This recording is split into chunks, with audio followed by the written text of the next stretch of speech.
So I'm looking at a halfling, some sort of magic user. Nice. How about you, DL? What are you thinking about? A roguey type character, but again, I don't want to duplicate if other people are building dexterity stuff. You'll be the most dexterous of us all. Fantastic. Yeah, there'll definitely be a host of NPCs with you all.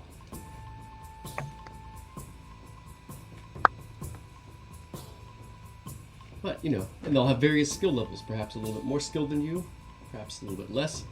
They might be an asset or a liability. I mean, hopefully they're a little more skilled than us at this time. Well, some of them will be, for sure, yeah. Are we doing 5e stuff or 1D&D type stuff? I'm interested in some of the 1D&D stuff. Yeah, we talked about that a little bit. As far as, but I was thinking more some of the combat mechanics, any of those changes that we looked at, and once we get. Okay, so for go ahead. Character building, I can do variant human, pick a first level feat, all that stuff. Yeah, that's totally good with me. Like having a wide variety of. Then can I do like Go ahead. light crossbow stuff? Pretty standard stuff. Yeah, and again, your weapons are going to be +1. So when you go to pull that, even the crossbow. Mm-hmm. Okay. The weapons, but not armor.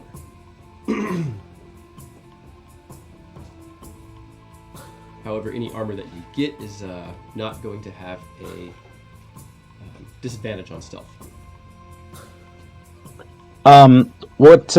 So for just a fighter in the effort, chainmail is pretty standard for them. Absolutely, yeah. Okay. Chainmail. I'll take like half plate or full plate if I can get it, but I doubt that would be super common amongst soldiers. Half plate is the heaviest you can get. I mean, they're pretty well equipped. They're dealing with really intense combat scenarios and pretty constant. A variety of threats, as I said, from above, from below, from through the jungle. So what am I doing? Okay. And do we have any skills, or we pick those later? We basically just go background skills only. Yeah, background, and if your species or race gives you any, we can use those as well. Yeah, I was thinking about some of the character creation stuff from 1D&D, maybe using classes and some of those things. Yeah, the backgrounds in 1D&D give you like your starting feat and a couple skills and whatnot. It's an interesting look. Right. Well, yeah, you get a yeah. level 1 feat.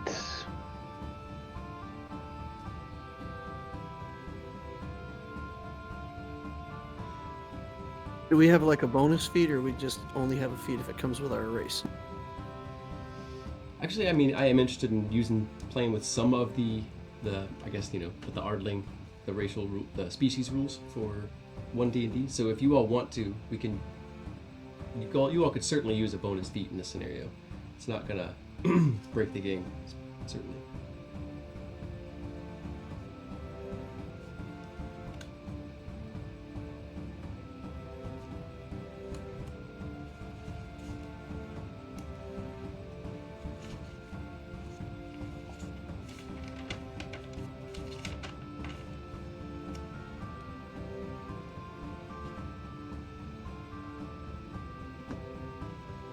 I'm actually having a little bit of trouble pulling up the UA at the moment. It keeps just telling me that it's opening up. Let me try doing something. I may have to just re-download it.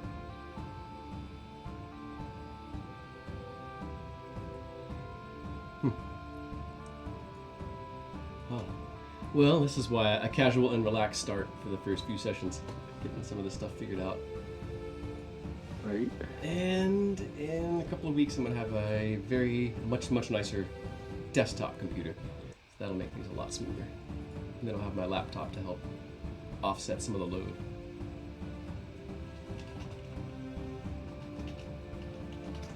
So I'm going to go ahead and just re-download those really quick.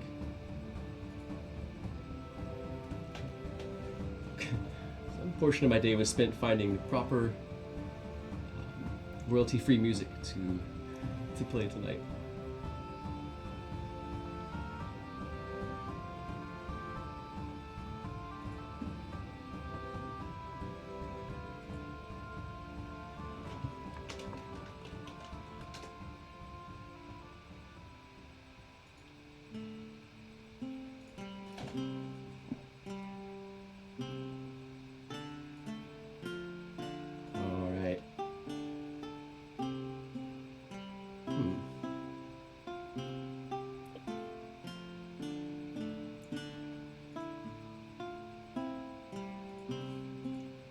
Interesting. There's a lot of steps just to click on the download. Oh yeah, yeah. It's kind of annoying. I did this already. I don't remember it being this long. All right. Yeah.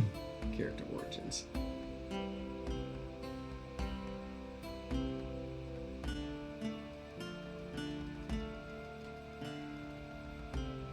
So here we are. That download button. Yay!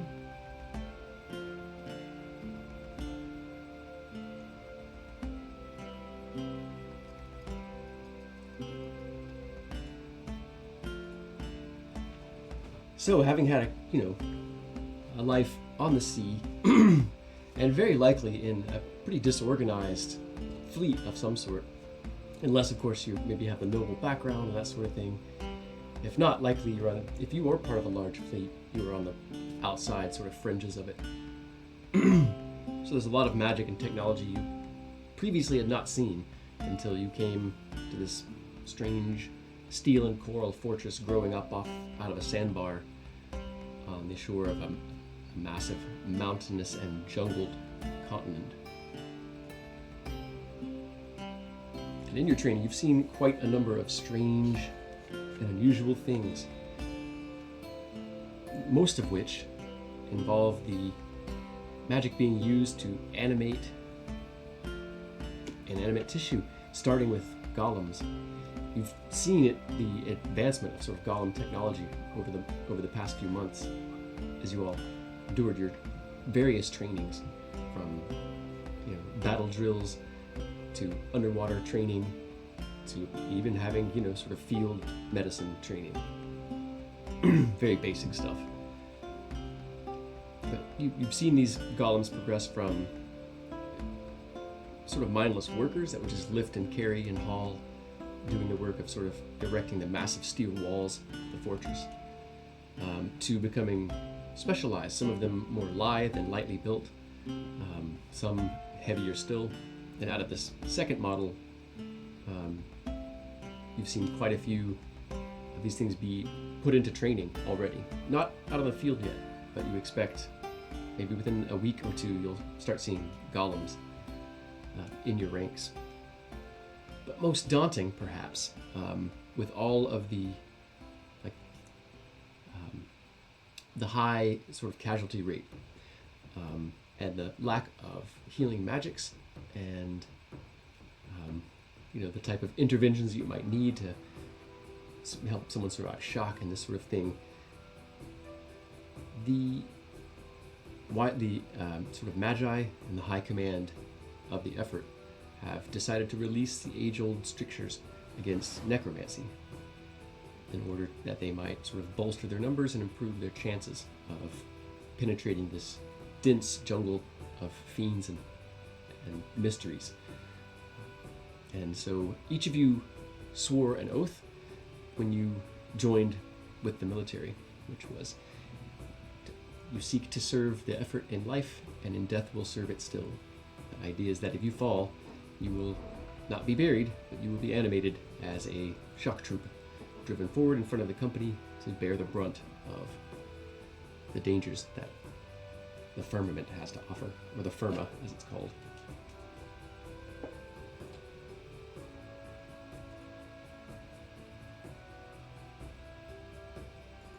So knowing that, how y'all doing on character creations? Any questions, or anybody needing help with anything? I have a character. You pause the stream if you minimize it like that, so you know. Oh, goodness. If I minimize what? The For me, Discord if you stream. minimize OBS, it pauses the stream that's going on in Discord. Gotcha. Okay. Does it look like it's resumed? Not yet. Well, that's very strange because they are all up.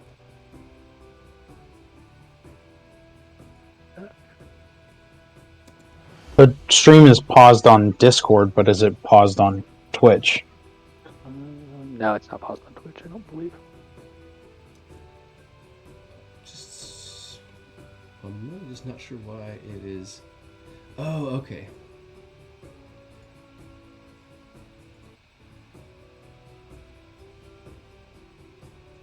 There we go. Because it was looking at the page I was looking at. Not my camera for some reason. Okay, that should have cleared that up.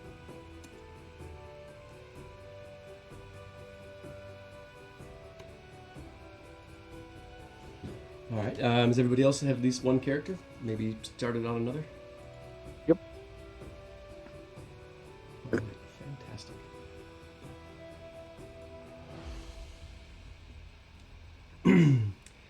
So as the fateful day dawns where you will march with your new companions out into the strange mist and dangers of the firmament. It begins with the blast of a horn that reverberates through those steel walls, almost pulling you out of your bunks. It's a chaotic rush of breakfast and the jostling of gear and numbers until you find yourself in the rain, stomping and marching along the steel-shod streets of this ever-growing city known as Evisar. The rain hits you like a hammer as you come outside, and even over the walls of the fortress itself, you can see the sort of green mist of the jungle's edge, and it looms sort of closer until it's covered up by the massive walls themselves. Buildings 2 and 3 stories tall, sort of you weave in between them, and you can see that the facades and roofs of many of them are ships remade, repurposed, scrapped when brought to the city, as people sort of bid whatever they had to join the effort. The hope to live on land, or perhaps engage in, perhaps in their own sort of holy war against whatever demons have begun to, have taken over this holy land that some hold as sacred. The walls loom above you, a script in glossy black metal inlaid into the steel walls, a vast working of protection that the magi are slowly building. Another horn blasts, and the great sort of gates are drawn into the walls. There's a steady thrumming and clanging within the streets themselves and the walls. And soon you're going to just have a view across the mist and rain-strewn waters of the bay. You can see the bridge keepers pulling their rafts into place, and they slowly lash these rafts together into a sort of floating pontoon bridge. No permanent bridge, as the effort to command has decided it's too dangerous to have a permanent route from the city to the land. In your order, behind other companies, you all begin to move down the bridge. You all have the temporary comfort of the swaying decks underneath your feet, much more familiar to you than the hard, immoving steel streets of the city itself.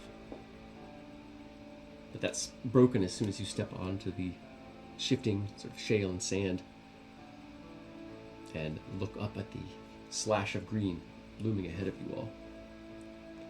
Now, each one of you are positioned, at a different sort of point in the army, or in the company.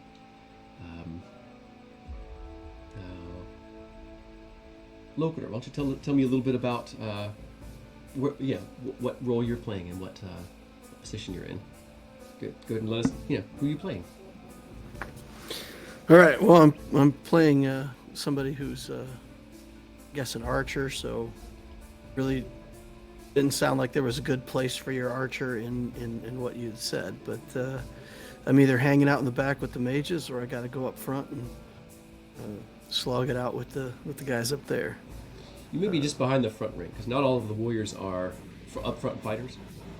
All of the warriors are issued a heavy crossbow, decent armor, and of course the melee weapons. So the idea is that they'll have to maybe change weapons depending on the situation. But you might be toward the middle ranks, where you're mostly focusing on using your crossbow. All right, then I'll be in the middle ranks. All right. And I'll be trying not to get stabbed in the face too much. Fair enough. Well, how about you, Joe? Tell us a little bit about what you're playing.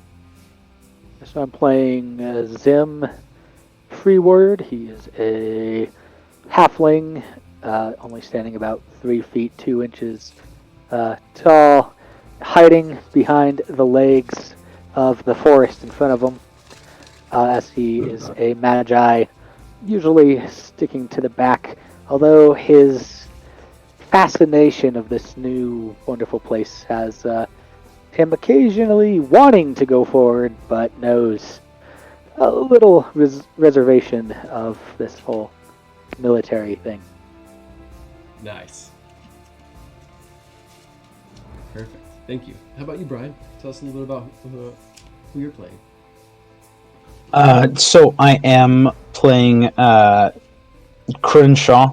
He is a human soldier. He's been with the effort, just part of their military out at the sea, and now is moving towards the land. He's a little bit older, a little bit gruff. He's just he's been a soldier his entire life, and he's about 47 years old, and he's still only like a sergeant with the effort. So he's just a lifelong non-com, just that tough son of a bitch that you want yelling at the young kids up front. Awesome. Well then, yeah. All right. Perfect. You're always perhaps, just about to be in command until things get shuffled around.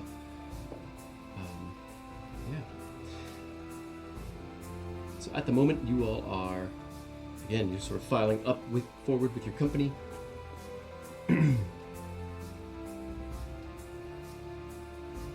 Across maybe about 200 feet of broken shale and sand. The wind from the sea still lashing across your face, sort of tugging at your hood. But as you approach this wall of green, the sounds of the sea and the rain itself are absolutely drowned out by the cacophony of chattering birds, strange croaking lizards, the shifting of myriad creatures in the underbrush.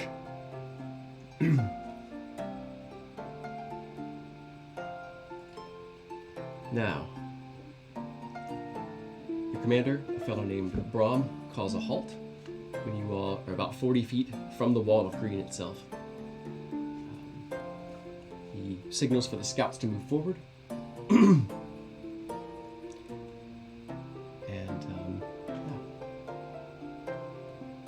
some reason I'm having trouble seeing you all's... Oh, they're down at the bottom. I'm trying to find those character sheets.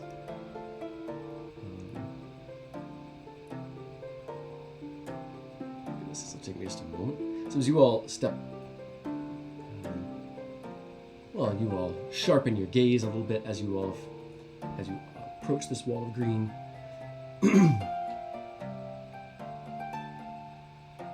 As he sort of gestures for the scouts,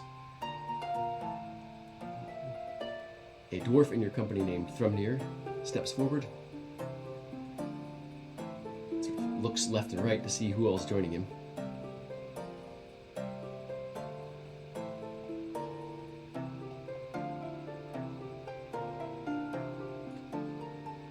Try to move the character sheets up toward the top so you don't have to scroll so much to find them. I built a second character if it's relevant. Okay, great. Is that Oh, that's fine. okay? Awesome. You want to tell us about them? They're likely they're somewhere else in the company with you all.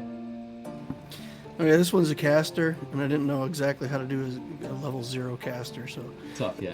the only spell they have is Eldritch Blast. Nice. And who is that? They have a Zorch. Zorch, it's a tiefling. name. Nice.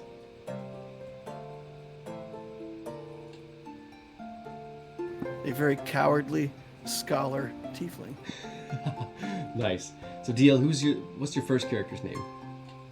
That's your I just put it down as Kinet. Okay, awesome. Just want to make sure I'm getting everyone to the top. Alright. I took the liberty of giving Kinet 4 nets. Oh, perfect. Absolutely.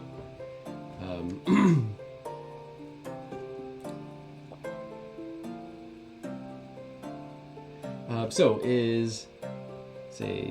Kinet is more of an archer, not a stealthy friend. Oh, he's a criminal. He's a crook. He got conscripted. He doesn't really want to be here. Okay. He'd rather steal everybody blind, but, doing what he's got to do. So he does have stealth then. Or does he have He stealth? does, yes. Well, then they would have put him up with the scouts, for sure. He's a good okay. He's a good shot, and he's got stealth skills. So, as Thrumnir sort of looks over, he meets Kinnet's eyes. His brows are definitely sort of beetled down and, steeling himself for two of you about to step into the jungle. Pardon me, we're all just meeting. Brian, Joe, another one of you are playing. Are either of y'all playing scouts? It didn't sound like it. No. Awesome, fantastic. So, DL Thrumnir sort of nods to you, and he gestures a bit of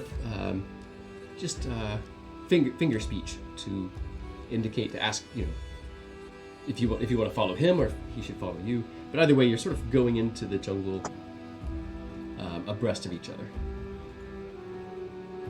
So I'll pull us over to a new map.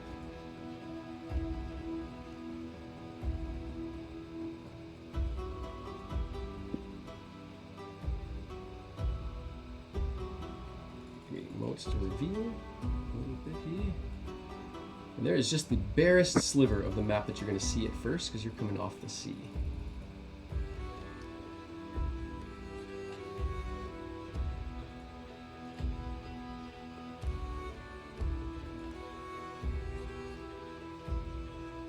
Everything is really, really moving slowly there. All right. Okay, not sure how much you can see, but it shouldn't be very much.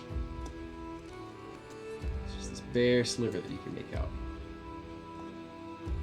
So obviously you can see on the right is more sort of brown, that's the sand, and then as we move upslope, there's the edge of the jungle itself. So what is your protocol as you step forward? You know that there's dangers in here. If you want to go ahead and make a stealth check, you can do that, but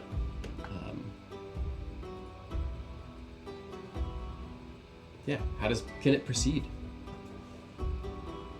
Well, if I'm scouting, definitely going to try to be stealthy about it. All right. Go ahead and make that stealth check, whatever you like.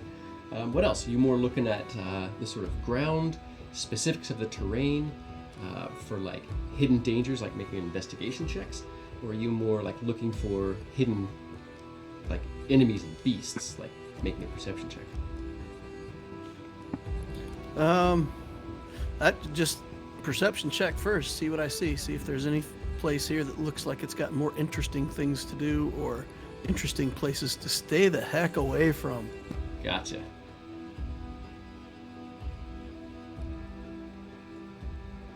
go ahead and bring Thrumnir on. He's just like to the south end of that curve. Stealth ain't so hot, but I'm pretty good at looking around at the moment. Well, heck yeah.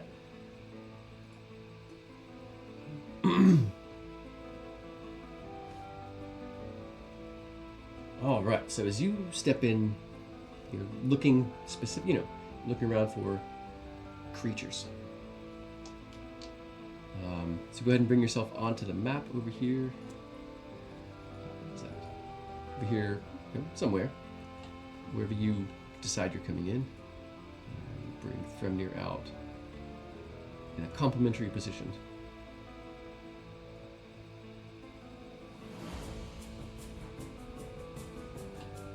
As I hope to.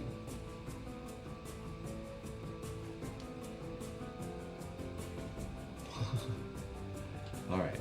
Third time's a charm. Maybe the character should go. There you go. Okay. Awesome. So the foliage is incredibly thick. There's movement all within the trees, but sort of within about 10 feet of you, it kind of ceases as the smaller creatures in the brush sort of dive and skitter away.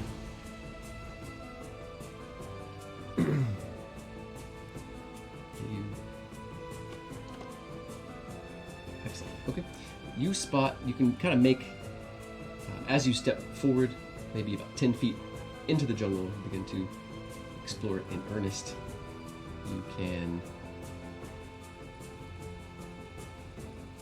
see a pretty decent distance away.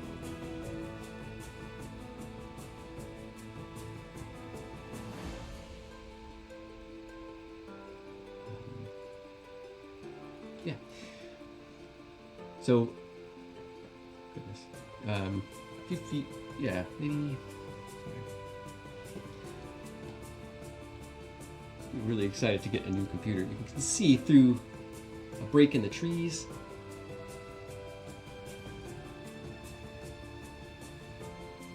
The feline shape of what you all refer to as a displacer beast.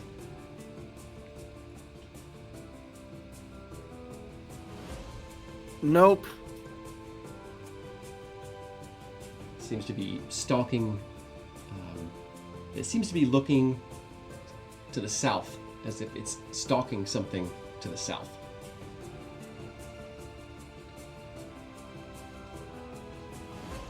Stalking more of our people or stalking something different? Stalking something different. You don't think that it's yeah. Yeah, I'll try to give the hand signals to the boss here and let him know that, hey, there's something coming up here. Hasn't noticed us yet. Stay hidden. Okay. As you sort of step back where you can give a hand signal, Thremnir steps out next to you, and he says that he's seen a couple of strange trees. He can't identify them. They might be some of the more dangerous foliage. He suggests that maybe perhaps you step back and bring that information personally and see what the commander says, or see if anybody, offers knowledge or anything like that. Definitely found a couple of hazards, a displacer beast, and Thremnir thinks he's found a dangerous plant, but he's not sure what it is. Actually, yeah.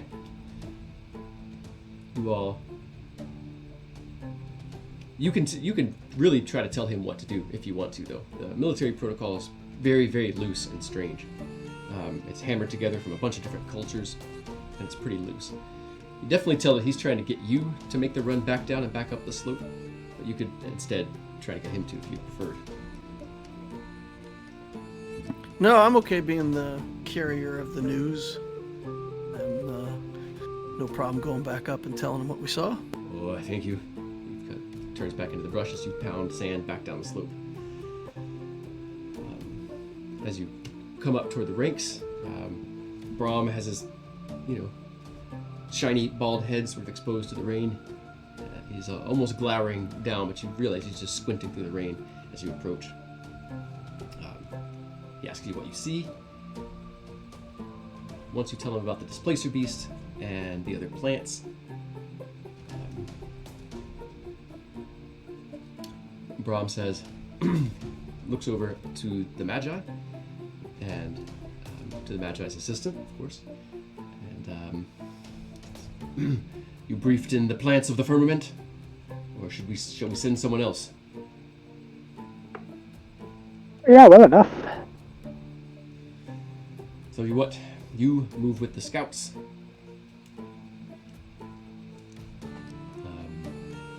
And he gestures to the Magi's apprentice, and says, you join them. See what you see. That's All right. They move up about another 20 feet, where they're, their front line is about 20 feet from the jungle itself. So you guys can go ahead and bring yourselves onto the map over here as well.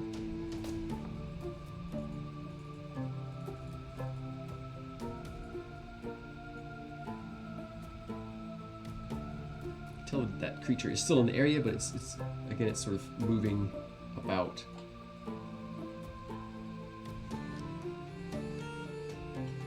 I told you all the wonderful things that are on this land that they call this place. Aye, yes, the wonders of heaven, says Thrumnir, staring up at the massive wall of green.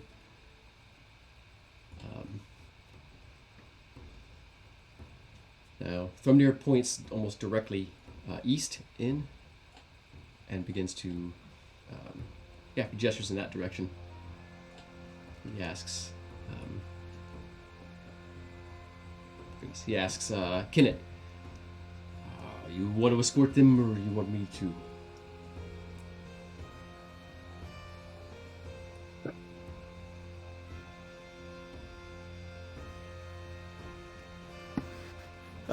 Are we going past the nasty trees, or are we going a different route? Just up to them, see what they are. Yeah, you can lead. All right. You watch out for the company, then. So Thrumnir takes you, or leads you in, 20 feet into the jungle.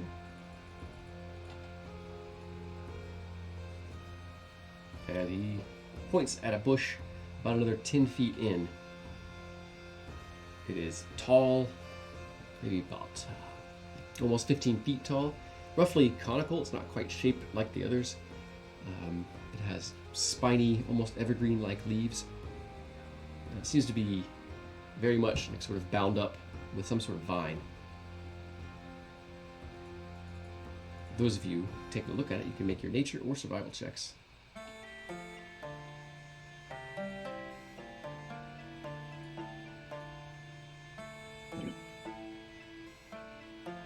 Never did figure out how to get rid of my +2 proficiency. That's all right. I have a nature because I have a -1. Oh, perfect.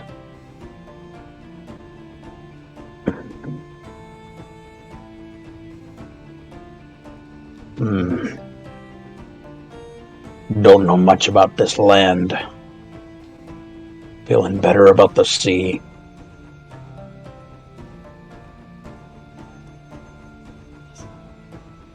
Alright, so,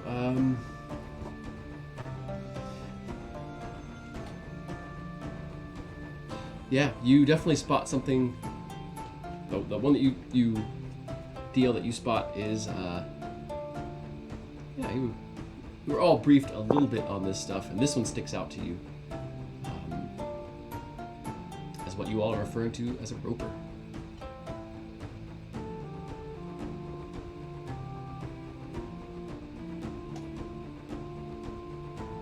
A roper.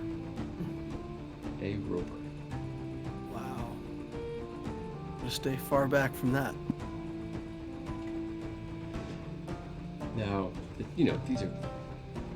You know that most anything that you fight, you're going to be outmatched against. The company has lots of tools. You presume that your commander has really good tactics and has a plan of how to deal with some of these things. Yeah, that thing is big.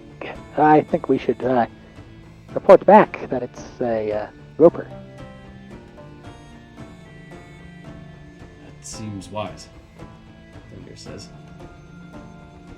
Otherwise, we have to go around that. Don't have to go around it if we go through it. Just saying. I like the way you think, says Thunder. Can't be any worse than those squids on the sea. Might be. I suppose if the captain's going to send us in there. Well, if we're going to report back, we should get to it. Let's go get the catapult. Catapult? How do you expect to get the catapult in this jungle? Femnir We have just to grins. float it in. I have this wand of that launches fire at things. That might be helpful. For a moment, I thought you were going to say you had a wand of catapults. No, that's in my other vest. Ah, too bad you didn't bring that one then. Well, let's return to the company then and see what Brom says. He sort of gestures you all to begin moving back. We'll meet back. I will definitely be at the front of the party on the way back. Nice. Feels good, that jungle receding away, that wall of cacophony sort of, becoming just a bit more distant, although it's still looming over you, both physically and audibly, as you all make the line of the company again. Brom gestures you all up into the sort of inner ranks in the company and starts, asks you about what you've seen. What's out there then?